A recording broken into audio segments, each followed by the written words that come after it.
This project, Authentic Italian Table, is part of the True Italian Taste project, which is supported by the Italian Ministry of International Affairs and Foreign Affairs and International Cooperation. It is coordinated by our association in Italy in more than 35 countries in all the 5 continents. Sorry, can I ask you, please, in more than 35 countries and in 5 continents. We are working with a group of members and stakeholders of our chambers, a few important Indian importers of Italian brands in India, which are well represented in these 2 days dedicated to Italian food. We are working with a group of 2 Italian universities, IULM, who is present with Dr. Roberto Razzetto today and yesterday with us, and with ALMA, the Italian school, the International School of Italian Cuisine. So I hope you have been enjoying and you will be enjoying the rest of the 2 days. And I will just ask our Deputy Consul General Luigi Cascone to say a few words to introduce himself and some welcome. Please. Thank you, Claudio. Hello, everyone. So my name is Luigi Cascone. I'm the Deputy Consul General of Italy, and I will start asking you and telling you a story and asking you a question. So who has been to an Italian restaurant in the last 6 months? Raise your hand. Not so many. So among you, who has been in an Italian restaurant in Italy in the last 6 months? You. Okay. So I don't know if you have the same, if you had the same experience that I had, but nowadays, if you go to a restaurant in Italy, I order a bruschetta. So bruschetta is a simple piece of bread with something on it, some topping, okay? So I ordered a bruschetta with mozzarella and anchovies. Very simple.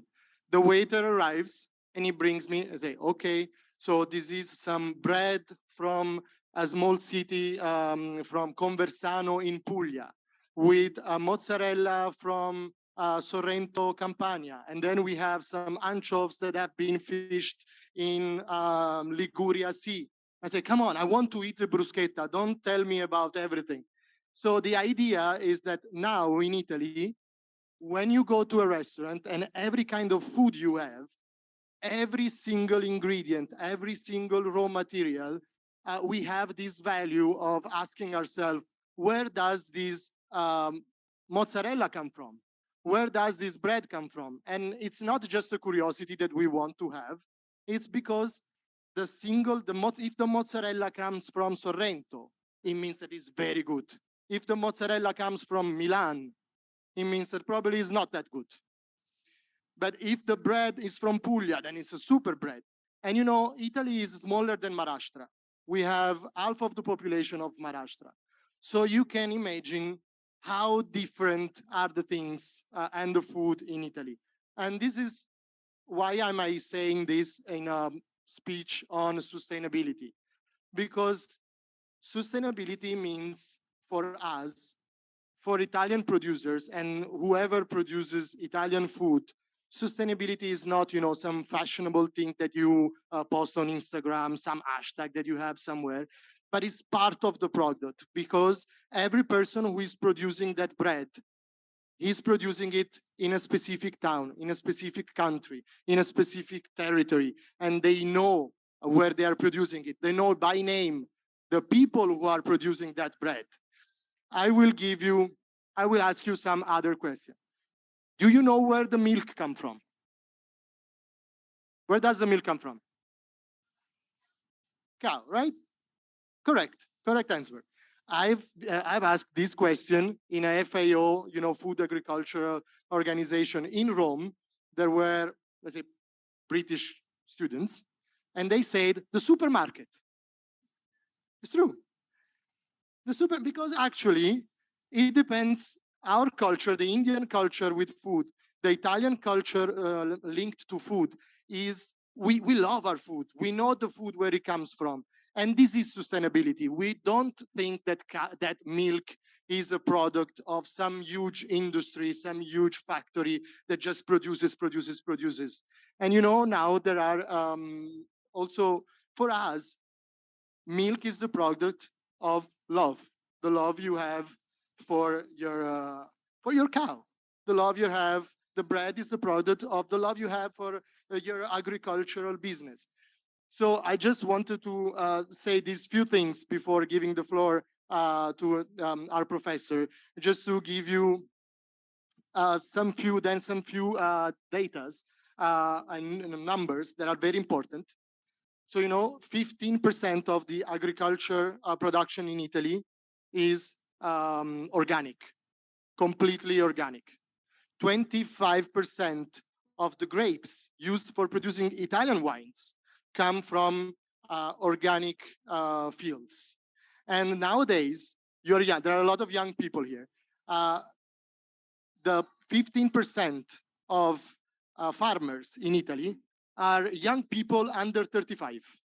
And of this 15%, 1 out of 4 is a woman with a degree. So graduated women, young women, and graduated young boys are getting back to the farms to produce food, but in the new way, more sustainable, more innovative, more attentive to the world factors and indicators and business. So I wanted just to say this, and I leave the floor to our professor. Thank you very much. Thank you. Thank you to Deputy Consul, and thank you for the Chamber of Commerce to host us today. IULM University, a university based in Milan, and today we are going to present to you our Food Academy. And with us on the screen, you can see, and lo saluto, buongiorno, hello, good morning, Professor Nicola Sorrentino, that is the director of the Food Academy of Università IULM di Milano. Non so se Sì, sentiamo. We can hear you. sentite? Sì. Eccoci qua. Buongiorno a tutti, grazie Good dell'invito. morning, everyone. Thank you for having me today. Professor Sorrentino, we give the stage and I leave the word to Professor Sorrentino. If you want later have more information about our university, there is a corner over there and we can speak with you about opportunities and more about our academy. So, Professor Sorrentino, a lei la parola. Prego. Volevo essere sicuro che mi sentiate. Can you hear me well? Mi sentite? Can you hear me? Sentiamo bene, professore. Prego, proceda. Perfetto. Però non vediamo le slide. Grazie per l'invito. Thank you for having me today. Parleremo dell'importanza We are going to talk about the importance of a Mediterranean diet and the impact it has on our health. I am Nicola Sorrentino. I live in Milan. I'm a specialist in food and nutritional science in hydrology, climatology, and thalassotherapy. I am a popular science writer, so I write books that talk about food and water. As you have already said, I am the IULM Food Academy director, which is an academy established to promote proper and healthy and tasty nutrition. We hold conferences as the one that we are holding today, but also we take courses, classes, in order to realize high quality products. In the last few years, the nutrition of Italian people has very much changed. We eat today more refined food. We lost some nutritional values, however, but at the same time, we have been able to address obesity. Artrosi, malattie cardiovascolari. Quindi We were able to address diseases such as obesity, gout, hypertension, hypertriglyceridemia, diabetes type 2, osteoarthritis, and many cardiovascular diseases. 50%, almost 50% of the world population has an overweight of 6 kilograms. Worldwide, we have almost 800 million obese and a billion and 900 million overweight. And we have also information for India. In India, we have 28 million children that are obese, and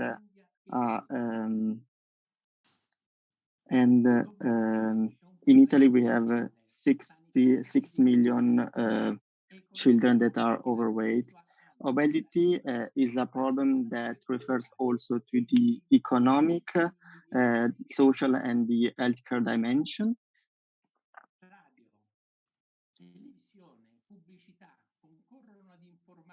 Radio, advertisement, and television can help the information, but also can provide confusion around the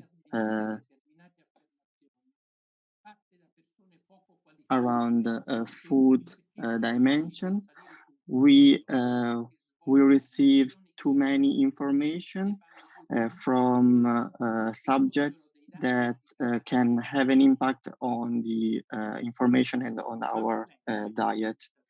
But what is the proper nutrition? What is the right nutrition that keep us healthy?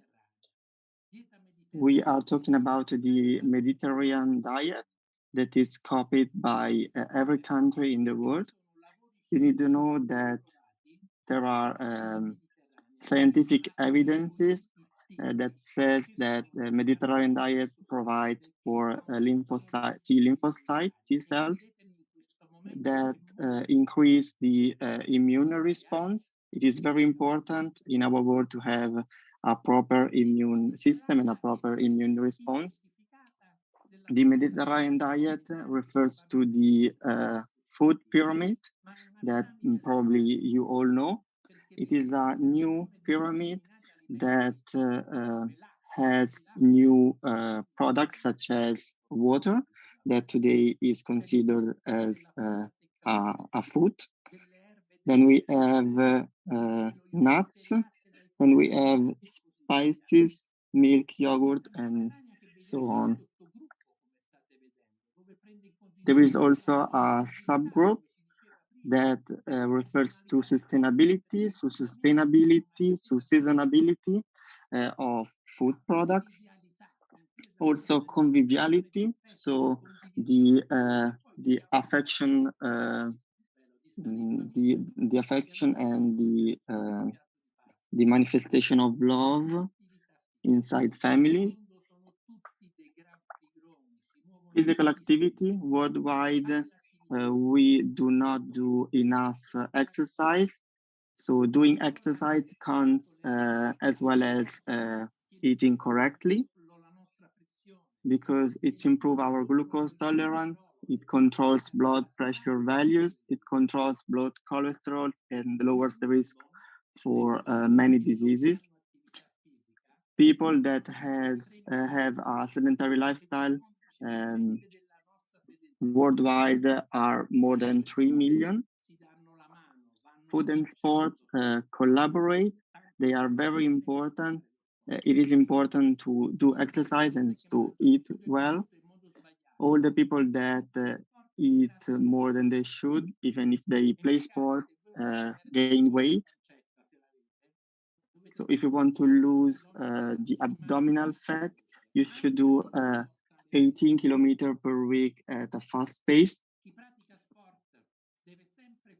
People who play sports should and must always compensate for the fluid loss. And you should consider that after 30 minutes of running, we lose 1 liter of sweat. And under sunny condition, also 3 liters.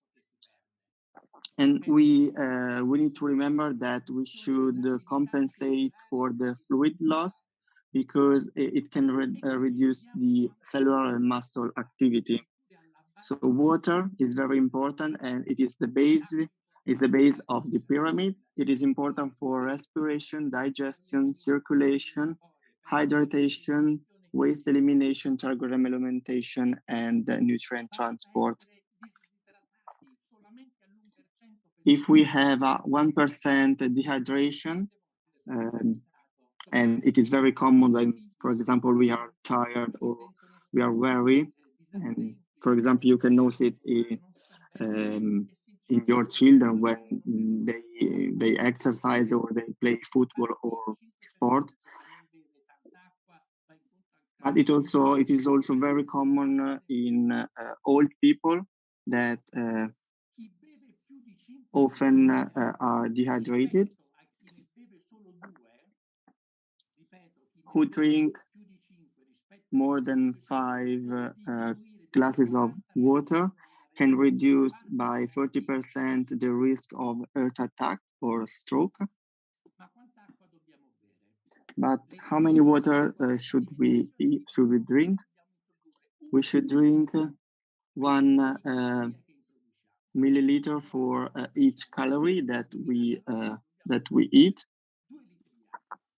So for 2,000 calories, we should drink 2 liters.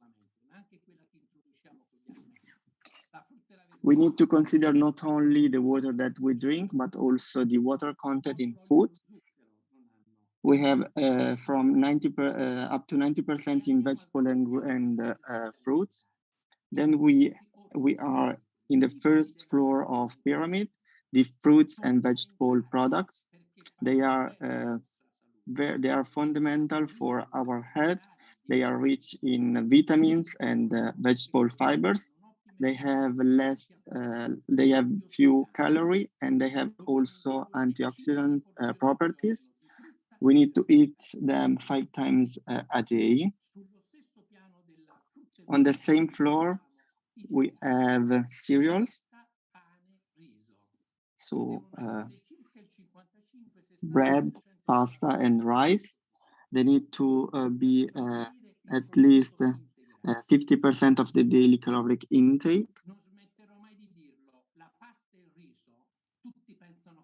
Pasta and rice do not make you gain weight. So it is important to eat 2 or 3 hours before exercise, and increases the glucose that is available and improves performance. They increase our dynamism, and they also act on our mood. So eating pasta makes us happy, and it also improves serotonin. Milk and yogurt, they are important because they are rich in protein, and yogurt has also other properties that are fundamental for the immune system and for our intestinal activity. Then we have oil. It is better if it is olive oil. Oleuropein and also the phenolic compounds are essential for reducing the risk of cardiovascular diseases. They need to be less than 30% of our daily caloric intake.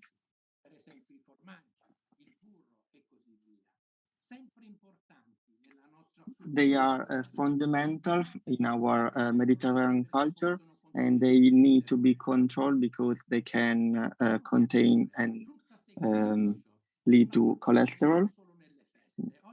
Nuts and seeds. There are scientific evidence of their importance, especially for people that exercise very often. They can prevent for the cardiovascular diseases. Basilico, prezzemolo, pepe, peperoncino, cannella, tutte sostanze che una volta noi le davamo solo per dar sapore ai piatti, oggi invece sappiamo che hanno un vero effetto terapeutico. E in più spezie usiamo, meno sale useremo. E il sale è un nemico, come vedremo dopo, della nostra salute. Andiamo a un piano importante della piramide. Le proteine devono essere circa il 15-20% massimo dell'apporto calorico totale. Carne, pesce, formaggio, uova. Logicamente noi dovremmo preferire le proteine dei legumi e le proteine del pesce. Questo perché? Perché il pesce apporta, oltre ad apportare proteine salutari, Fish is very important for our earth. It delivers omega-3 protein. We could find it in fish. Eating fish once per week means diminishing the risk of a stroke or coronary artery disease. When we eat fish 3 times per week, it means that we reduce the risk of getting diseases, but we do not obviously have to fry it, but we have to use other types of cooking that are better for our health. Then we have legumes. They are called the meat of the poor. They can deliver many good proteins. For example, if combined with cereals, red meat is at the top level of our pyramid because people who eat many red meat increase the risk of cardiovascular diseases between 18 and 21%. When we replace meat with fish, we reduce the risk of getting diseases by up to 7%. When we replace it with legumes, for example, we reduce the risk by up to 10%.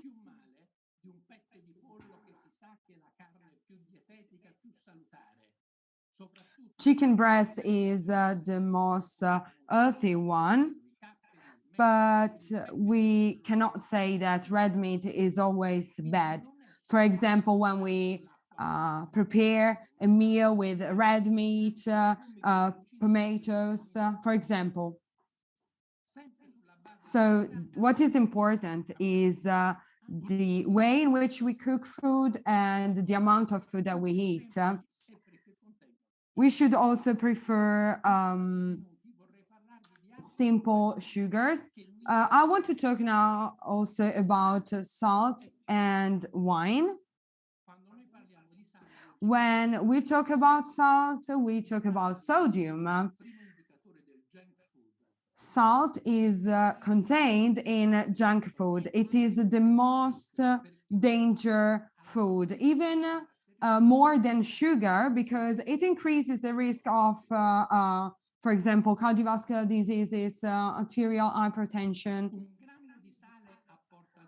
1 gram of salt has 0.4 gram of sodium. The majority of people who are obese eat more salt than other people. In the world, about 2,300,000 people die because they eat too many salt. Salt is contained in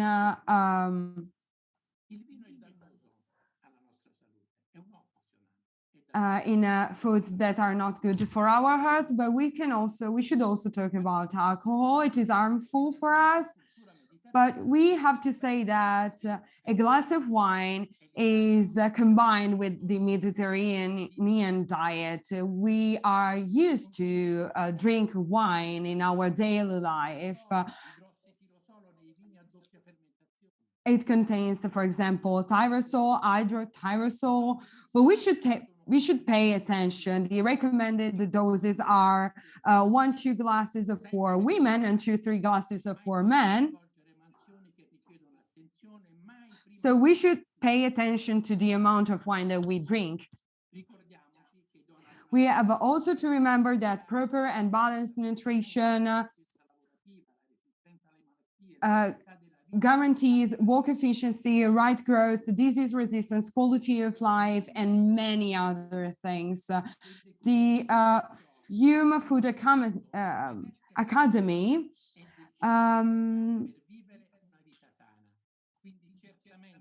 spreads food, wellness, and quality food to live a healthy life. So it talks about healthy food, which can be used to extend our life. Thank you.